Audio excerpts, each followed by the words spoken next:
Hey there, Brad Casser from GreatOptionTradingStrategies.com.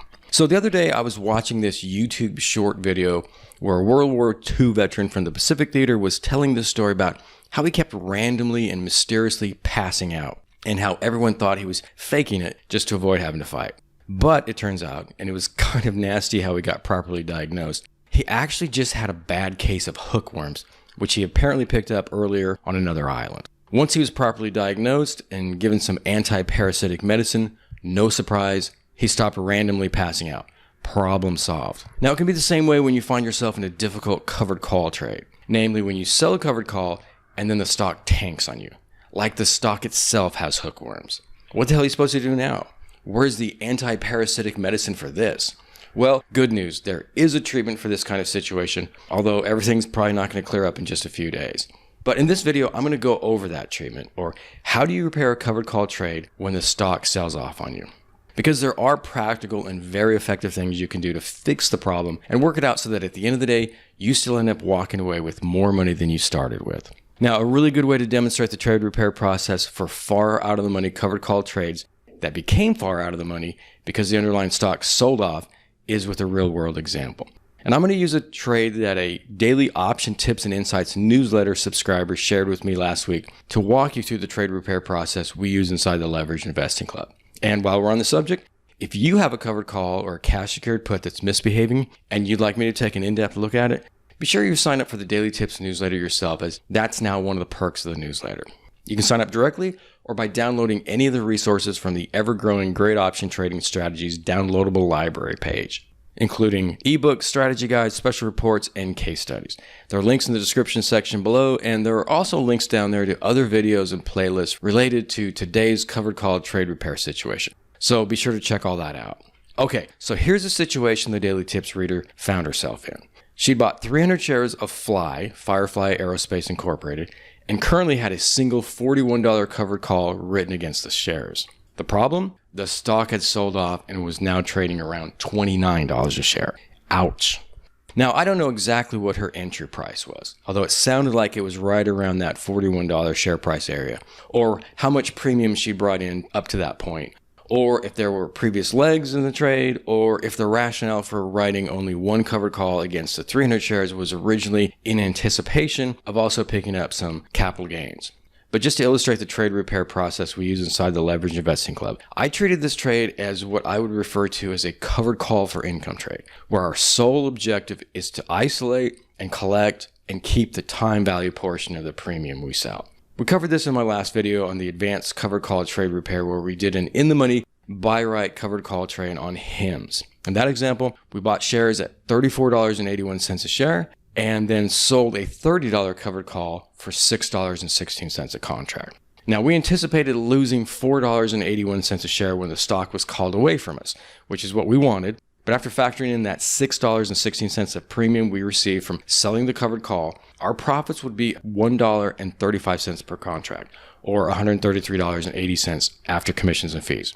And by definition, that's the time value portion of the premium collected. Now, assuming you buy stock for $41 a share exactly, and also sell a $41 covered call, by definition there, that's all going to be time value. Now, this is probably not exactly how the trade was set up, but for purposes of illustration, that's how I'm trading it. And I'm also trading it as though 3 covered call contracts were sold or written, not just one, and that the position was right on the cusp of expiration and ready to be rolled and adjusted. In reality, I believe the expiration date was for July 24th. So specifically then, here's the scenario. You bought 300 shares of Fly at $41 a share, and then you sold 3 $41 covered calls expiring last week. And now the stock is trading at $29 a share. Now what do you do? Well, as I told the Daily Tips reader, I really didn't think she was in that bad of a position, to be honest. Now, I don't follow Fly that closely, but the company seems to have a lot of revenue growth, and the option premium levels are nice and elevated. And that makes managing and repairing that much easier. I would say, though, that as the company is yet to turn profitable, it's unlikely that I would ever make this one an official trade inside the Leveraged Investing Club. That's because our policy is to only sell puts and covered calls for income on stocks of firmly profitable businesses. Because by definition, those stocks can never trade down to zero. And as long as the stock can't trade down to zero, we feel we can pretty much repair anything that Mr. Market throws at us. And over the years, that's been pretty much the case. I've added links in the description section, but through the first half of 2026 and all of 2025, we've closed 70 official club trades, and all of them have been winning trades. Now, I mentioned this in the HIMS video, but our number one priority on any trade that moves against us is, when it comes time to roll, it's to roll down and out to a lower strike for net credit, but without rolling out farther than 3 monthly expiration cycles. And that's for two simple reasons. The more we're able to roll down and out to lower strikes, the less the stock has to come back. And the more net premium we pile up over the course of the trade or campaign, the greater our final profits will be. We also usually wait until most or all of the time value is gone on a position before making any rolls. The idea there is that the less time value we have to buy back closing the old contracts means that we'll net more time value or premium on the new contracts. So at the point when she reached out to me, her $41 July 24th covered call still had a decent amount of time value on it. But again, this is hypothetical, just to show you the process we use inside the Leveraged Investing Club. But I'm assuming those covered calls were expiring last week and that she'd written 3 of them and that she was now looking at where to roll them to next. And again, I'm also treating this trade as it's an income trade where the goal is to have the shares called away at some point and for the final profits to be all the net premium that was collected over the life of the trade. Or as I describe these trades, they are designed to be assigned. Okay, so let's look at some scenarios and numbers here. Remember though, that we don't want to roll anything out more than 3 months. And at this point, the October monthly cycle isn't available yet for Fly, so we would only be looking at the August and September cycles. Also, the option chains here are from last week's close or a few days after my correspondence with the Daily Tips reader who is in the trade. But they're pretty close to where things had been trading a couple days earlier. And yes, the bid-ask spreads here are pretty wide as well. But again, we're walking through this more generally just to illustrate the trade repair process. Now, the good news here is that because the premium levels are so high on this one, rolling down and out to lower strikes for net credits are available for both the August and the September cycles. Remember, that's our number one goal in this kind of situation. Roll the contracts down and out to a lower strike price and collect more net premium and don't go out farther than 3 months. But in this case, because the reader had 3 covered call contracts, she would have another choice to make. She could work all 3 contracts a little bit lower, or she could only work one of the contracts lower, but in the process, a lot lower. At the end of the day, that's going to be a personal choice. The important thing when a stock sells off on you is that you're making progress on the strike price, whether that's smaller progress on all of your contracts or much greater progress on a smaller portion of the trade if you have multiple contracts. So let's walk through both of these choices, and we'll start with rolling everything down and out to a lower strike price for a net credit. And obviously, she wouldn't have had to roll the covered calls at all. They could have just been left alone to expire worthless and then new covered calls written or sold the following week. But I'm assuming a roll here, and that might cost 10 cents a contract to buy back at the end the old expiring ones. Now, here's where the math gets a little tricky when rolling covered calls down and out, because if you're selling or writing the new covered call at a lower strike price and the shares at some point down the line get called away from you at that lower strike price, which again is the goal here, you're going to lose money when you sell the stock at that lower share price. So to offset that, you need to make sure however much premium you're bringing in on the roll more than covers that eventual loss when you sell the shares.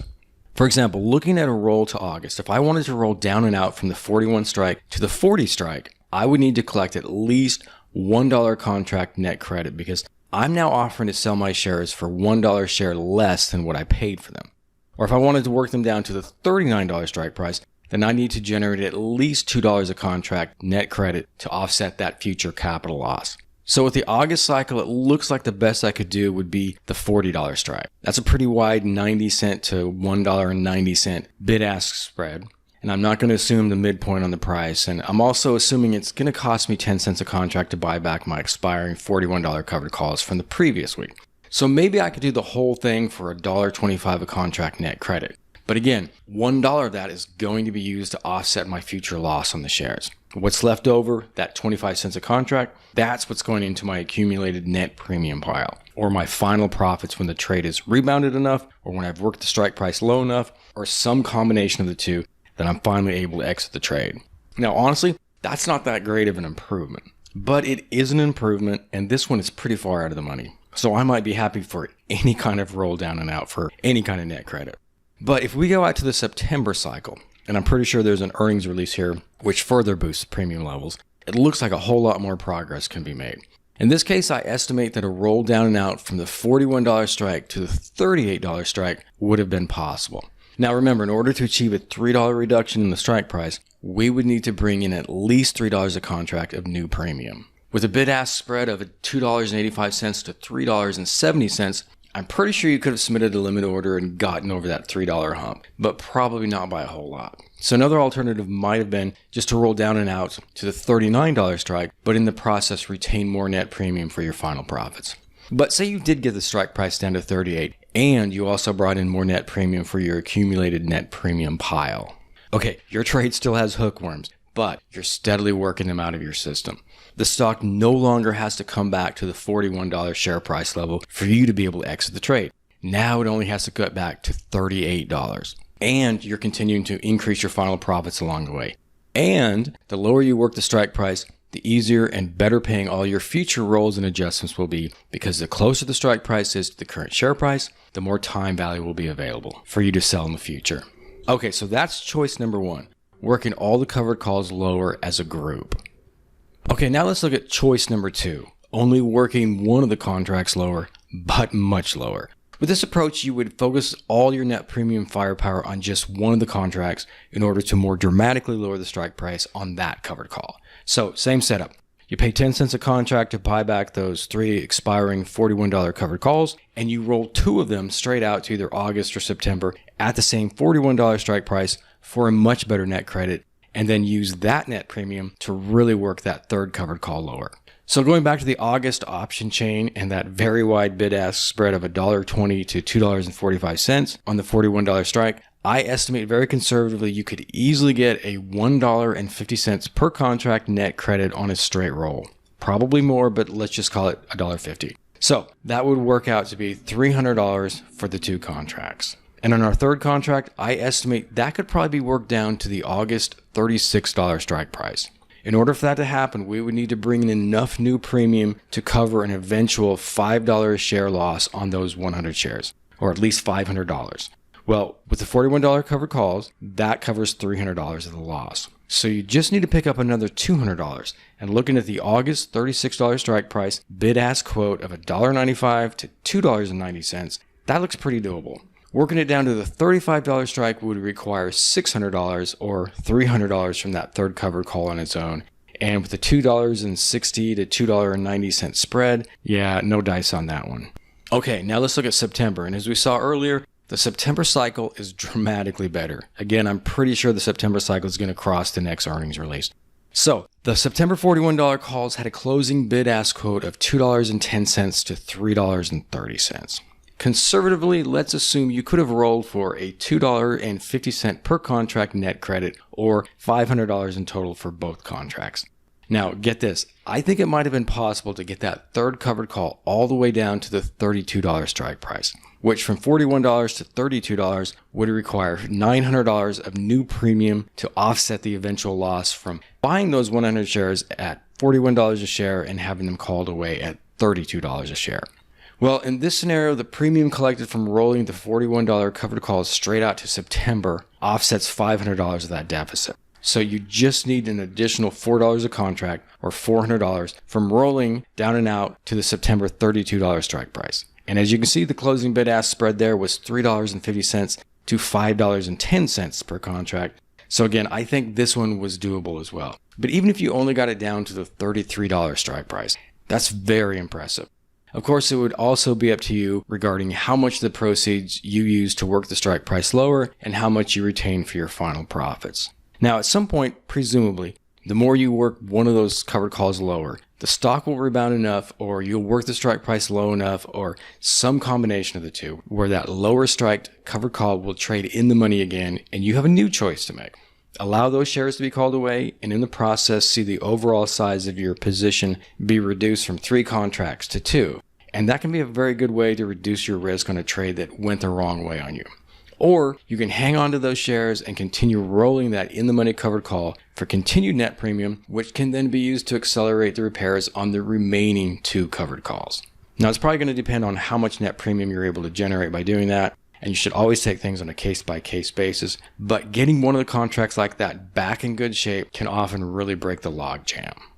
And bottom line, just to reiterate here, Anytime I can work a strike price lower for a net credit on a trade that's gone against me, I'm going to do everything I can to do that because it's safer, it reduces my risk, and lowers my break even. Also, the more I'm able to work my strike price lower, the quicker I'll be out of the trade. And again, I'm also generating net credits every time I touch the trade so that when I do exit the trade, all that accumulated net premium will be my final profits.